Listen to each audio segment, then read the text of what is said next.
Revision GS classes में आप लोग की स्वागत है।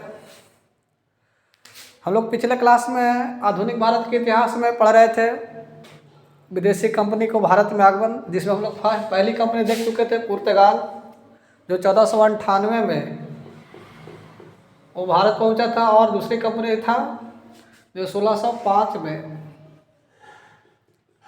वो जो डच था वो भारत में आके अपनी कोठी स्थापित किया था। पुर्तगाल किया था कोचीन में अपनी पहली फैक्ट्री स्थापित किया, और जो डच था जो मछलीपट्टनम में अपनी पहली कोठी स्थापित किया था। तो देखते हैं अंग्रेज अब पारी अंग्रेज का है, तो अंग्रेज कहाँ अपनी कोठी स्थापित करता है, तो हम एक एक करके पढ़ेंगे। यानी कि भारत में अंग्रेज का जो आगमन हुआ था, उन्होंने सबसे पहले मैं बता दूँ कि इन्होंने 3 प्रेसिडेंसी स्थापित किया था। फर्स्ट प्रेसिडेंसी था जो मद्रास, बंगाल और बम्बई में प्रेसिडेंसी स्थापित किया था, और इन 3 सेंटर से ही पूरे भारत के ऊपर कब्जा कर लिया था, और वहाँ से व्यावसायिक, सामाजिक और आर्थिक जो भी नीति था वो सब में क्या किया, बदल के रख दिया भारत की पूरी व्यवस्था को। तो हम लोग एक एक करके टोटल प्रेसिडेंसी को समझेंगे, कैसे ही प्रेसिडेंसी बनकर तैयार हुआ। तो सबसे पहले हम लोग पढ़ेंगे जो ब्रिटेन की जो रानी थी, उस रानी का नाम था एलिजाबेथ प्रथम, और एलिजाबेथ प्रथम ने भारत के पूर्वी देशों में व्यापार करने के लिए 15 वर्षों का एकाधिकार पत्र देता है। वो कितना वर्षों का होता है? 15 वर्षों का एकाधिकार पत्र प्राप्त होती है 1600 ईस्वी में, और 1603 में क्या होती है, इनकी मृत्यु हो जाती है। 1603 में इन्हें क्या होती है, मृत्यु हो जाती है। तब शासक कौन बनता है? वहाँ का राजा बनता है जेम्स प्रथम। तो हम लोग एक तरफ 1600 की स्थिति की मैं बात करूँ तो 1600 एडी में ब्रिटेन की जो स्थिति क्या थी, तो इसमें ब्रिटेन की स्थिति थी कि रानी कौन थी, एलिजाबेथ प्रथम था, और वो 15 वर्षों के लिए व्यापार करने का अधिकार दिया। लेकिन 1603 में ही एलिजाबेथ प्रथम की जब मृत्यु होता है तो जेम्स प्रथम क्या होती है, वहाँ के शासक बन जाता है। अब हमें ये देखना होगा कि इस समय भारत की केंद्रीय सत्ता में कौन बैठा हुआ था। तो इस समय भारत की केंद्रीय सत्ता में जो मुगल बादशाह था वो था अकबर। वो कौन था? अकबर। और अकबर के पास जेम्स प्रथम ने एक क्या भेजती है, फरमान भेजता है, एक आज्ञा पत्र भेजता है भारत में व्यापार करने के लिए। 1608 में भेजता है। क्या में भेजता है? 1608 में एक फरमान भेजा जाता है जेम्स प्रथम के द्वारा अकबर के पास में। लेकिन इस समय अकबर की मृत्यु 1605 में ही हो जाती है। यानी कि पत्र इनके पास आता है 1608 में, और इनकी मृत्यु होती है 1605 में। तब ये प्राप्त किसको होता है? जहांगीर को प्राप्त होता है। और जहांगीर ने 1608 में जेम्स प्रथम की जो आज्ञा पत्र थी, उस आज्ञा पत्र को स्वीकार करता है। और जो आज्ञा पत्र जो भेजा गया था, जो किसके द्वारा भेजा गया था? कैप्टन हॉकिंस के द्वारा। यानी कि जेम्स प्रथम ने किसको भेजा था? कैप्टन हॉकिंस को अकबर के दरबार में भेजा था। लेकिन उस समय जहांगीर से इनकी मुलाकात होती है 1608 में, और 1608 में ही इन्हें भारत में फैक्ट्री खोलने की अनुमति मिल जाती है। तो मैं आपसे आशा करता हूं कि आप लोग को यहाँ तक की बातें समझ में आ रहा होगा। और 1608 में इन्हें जब फैक्ट्री खोलने की अनुमति मिलती है, कहाँ में? सूरत में। कहाँ में मिलता है? सूरत में। जैसे ही सूरत में ये फैक्ट्री बनाना शुरू करता है, तो इस समय यहाँ पे जो डच और पुर्तगाल था, क्योंकि ये सब इसका प्रतिद्वंदी था। यानी कि मैं पुनः यहाँ पे मैं बताने वाला हूँ कि 1600 एडी में भारत की जो केंद्रीय सत्ता में जो मुगल बादशाह था, उसमें अकबर था। लेकिन इसी समय भारत में डच और पुर्तगाल भी आ बैठे हुए थे, और हिंद महासागरों पर, इन हिंद महासागरों पर किसकी कब्जा था? डचों की कब्जा था। तो इनको ये भी सामना करना होगा। तो जब जैसे 1608 में सूरत में कंपनी बनाना शुरू होता है, जैसे इन सब लोग मिल के, जो प्रतिद्वंदी था डच और पुर्तगाल जो प्रतिद्वंदी था, उन सब मिल के इन्हें क्या करती है, इनके काम को रुकवा देती है। तब जाके 1611 ईस्वी में, 1611 में ब्रिटिश ईस्ट इंडिया कंपनी की जो पहली फैक्ट्री खुलती है वो खुलता है मछलीपट्टनम में। कहाँ खुलती है? मछलीपट्टनम में। मछलीपट्टनम आप याद कर सकते हैं, मछलीपट्टनम। और यहाँ पे डचों का प्रथम फैक्ट्री था। तो ये बन के कब तैयार होती है? 1611 में। इसके बाद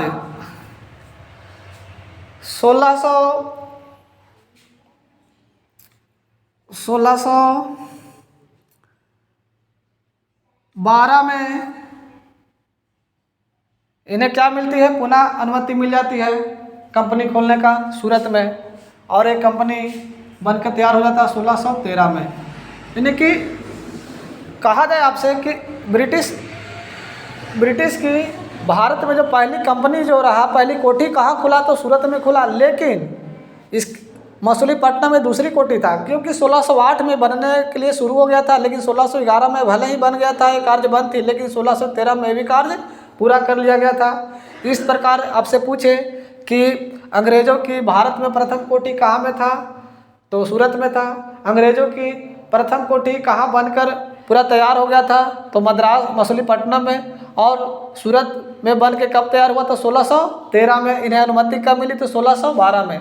आप लोग को यहाँ तक की सारी बातें समझ में आ रही होगी। अब हम लोग चलते कि इसके बाद, इतने के बाद अंग्रेज़ों की भारत में दबदबा नहीं बन रही थी, क्योंकि इस समय काफ़ी शक्तिशाली नौसेना और भी जो प्रतिद्वंदी जो लोग थे वो भारत में पहुँचे हुए थे, व्यापार कर रहे थे। तब वैसे स्थिति में दूसरे व्यक्ति आता है, सर टॉमस रो। कब आते हैं? 1615 में आते हैं। जब ये 1615 में आते हैं, ये भी आज्ञा पत्र से ही आज्ञा पत्र मांगते हैं। तो उन आज्ञा पत्र के माध्यम से वो इन्हें क्या मिलती है? भारत में कई स्थानों पर इन्हें कोठी खोलने की अनुमति मिल जाती है। ये गुजरात के भड़ौच में, आगरा में कोठी खोलना शुरू करता है।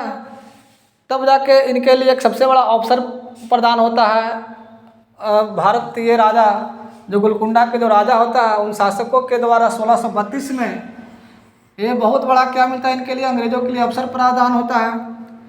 1632 में गोलकुंडा के जो राजा था, ब्रिटिश कंपनी को फ्री ऑफ कॉस्ट व्यापार करने की अनुमति मिल जाती है, लेकिन उन्हें मात्र 500 पैगोड़ा देना होगा।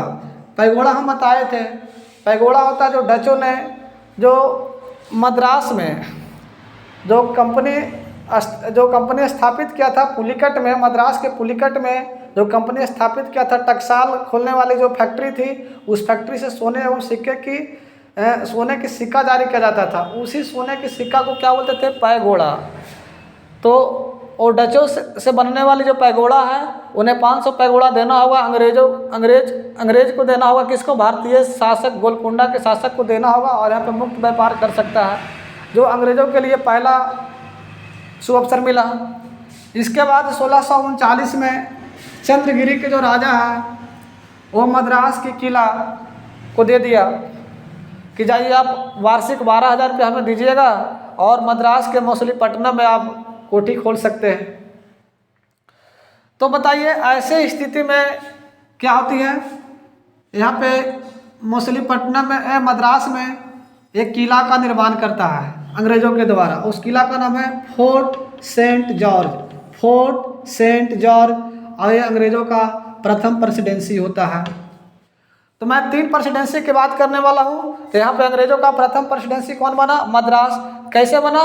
तो आप बता सकते कि 1639 में चंद्रगिरी के जो राजा है, जो 12,000 रुपया में मद्रास को दे दिया गया, किला मद्रास को दे दिया गया, और वहाँ पे मद्रास में एक किला का निर्माण करता। उस किला का नाम क्या पड़ता? Fort Saint George. और यहाँ से इनका व्यापारिक कारोबार शुरू हो गई। इसके बाद देखा जाए तो 1651 ईस्वी में हुगली में कोठी खोलने की अनुमति मिल गया। यहाँ पे हुगली यदि बंगाल के क्षेत्र में देखा जाए तो चिंसूरा, कासिम बाजार, इन सभी क्षेत्रों पर डचों का अधिकार था। इन्हें अंग्रेज़ों ने उन्हें पराजित किया, और वहाँ पर भी हुगली में भी क्या किया? कोठी की स्थापना किया। तब आप कह सकते हैं 1661 में देखा जाए तो काफ़ी इम्पोर्टेंट बिंदु है, यानी कि इस समय तक अंग्रेज का विस्तार बढ़ते जा रही थी। लेकिन 1661 में देखा जाए तो डच और पुर्तगाल आपस में भिड़ गए और यहाँ पे डचों की बहुलता बढ़ते जा रही थी और पुर्तगाल खत्म होते जा रही थी, यानी कि पुर्तगाल की फैक्ट्रियों पर डच का विस्थापन होते जा रही थी। वैसे स्थिति में पुर्तगाल की जो राजा था वो अपनी पुत्री का विवाह रानी कैथरीना को विवाह अंग्रेज की राजा ब्रिटिश राजा चार्ल्स द्वितीय से करवा देता है 1661 में। और दहेज के रूप में इन्हें क्या मिलता है? बम्बई मिलता है। इन्हें कब प्राप्त हुआ? 1661 में प्राप्त हुआ। और जब इन्हें 1661 में जब ये बम्बई जब प्राप्त होता है 1661 में आए बम्बई किन्हें दे देता है दान में? ब्रिटिश को दे देता है 1668 ईस्वी में। देखिए बम्बई 1668 में किसके हाथ में चला गया? अंग्रेज़ों के हाथ में चला गया। अब यहाँ पे क्या हो गई? अंग्रेज़ों का दूसरा प्रेसिडेंसी बन गया। काफ़ी मैं सटीक जवाब आपको मैं दे रहा हूँ। फर्स्ट प्रेसिडेंसी मद्रास बना और सेकंड प्रेसिडेंसी क्या बन गई? बम्बई, क्योंकि बम्बई अंग्रेज़ों को दहेज में प्राप्त हुआ था। तो बात है बम्बई आपको समझ में आ रहा होगा। अब इस यहाँ की बात आपको समझ में आ गया होगा। अब मैं चलता हूँ 1680 में।